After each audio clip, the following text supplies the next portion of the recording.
Hello there. Welcome to Five Figures. Let's start off with Pudgy Pig down here. He's from the Bandai Power Rangers line. One of the first Power Rangers lines that came out. You can see he's got really weird articulation. What about this figure isn't weird? He's got an action feature where he can pop his mouth open and eat a lot of stuff. And literally, it will come right out the back of his head. Or butt. Whatever you call that. Anyway, super creepy little mutant guy here. I think if you pop this mohawk, it somehow opens the mouth.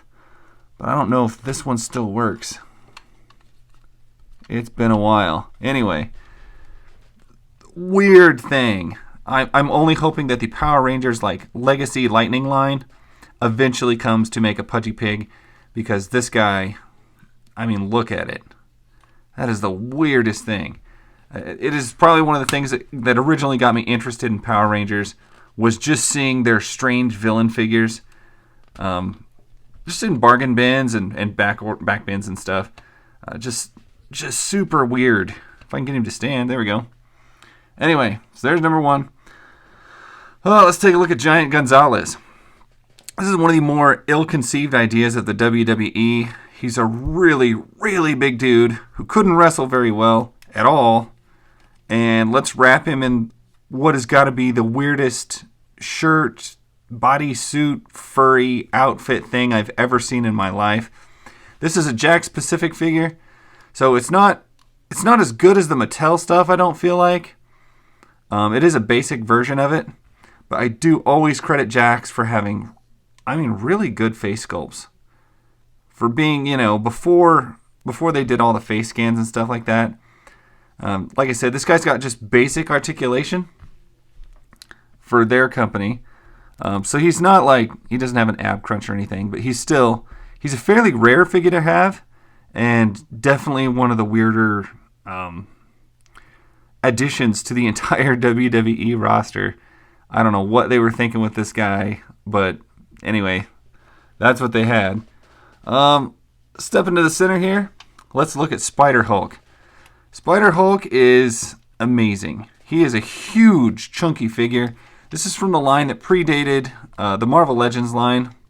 I can't remember what it was called at the moment. I want to say like Spider-Man Unlimited figures or something like that, but I can't recall exactly.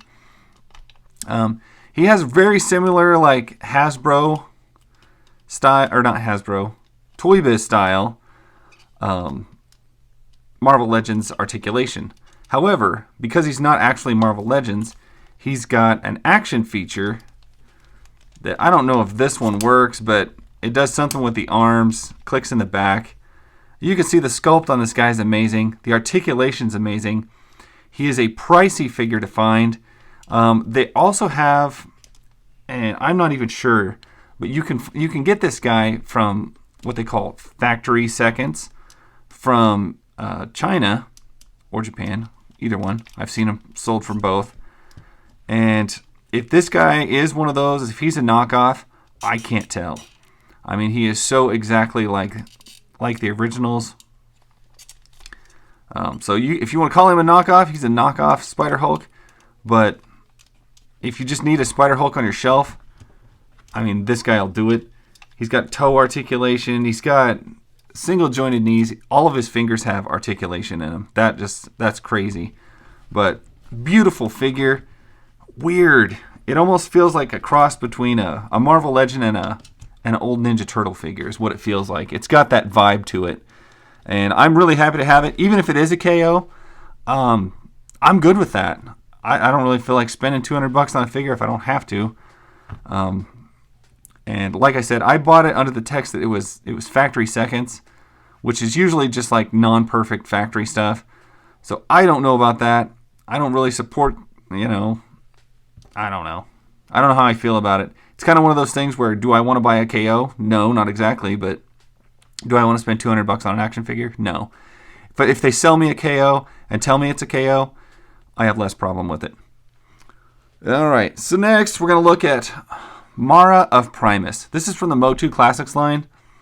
She is a gorgeous figure. This is from the He-Man series that came after She-Ra that nobody watched. Nobody liked it. It was He-Man. He was always running around in space. And anyway, she comes with a really long hair, with a spike ball on the end. Typical, well, fairly typical. MOTUC Classics articulation, single jointed knees and elbows. You got a nice thigh swivel, but it doesn't really move forward. And then you just have knee or ankle swivel, I guess what they call that, but it doesn't pivot. It doesn't go side to side. No ab crunch, but a waist rotation. But mostly what you're getting when you look at this Masters of the Universe, the MOTUC Classics, Mattel stuff, you are getting beautifully sculpted stuff, mostly from the Four Horsemen. If not, it's all from the Four Horsemen. If you're not familiar with the Four Horsemen, it's a studio of guys who just do like action figure sculpting, and they are amazing. They do amazing work.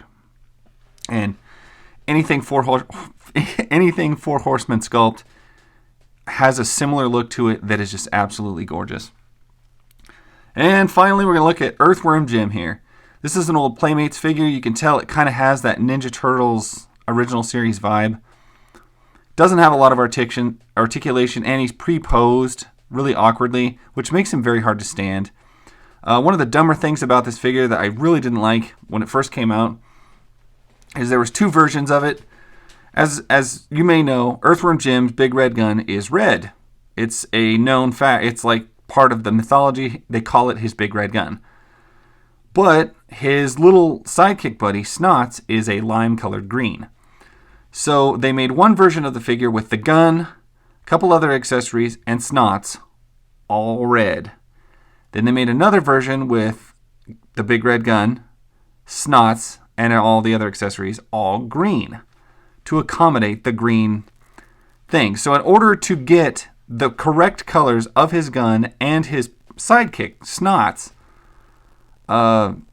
you had to get two figures. And I always thought that was so stupid. Why would you do that?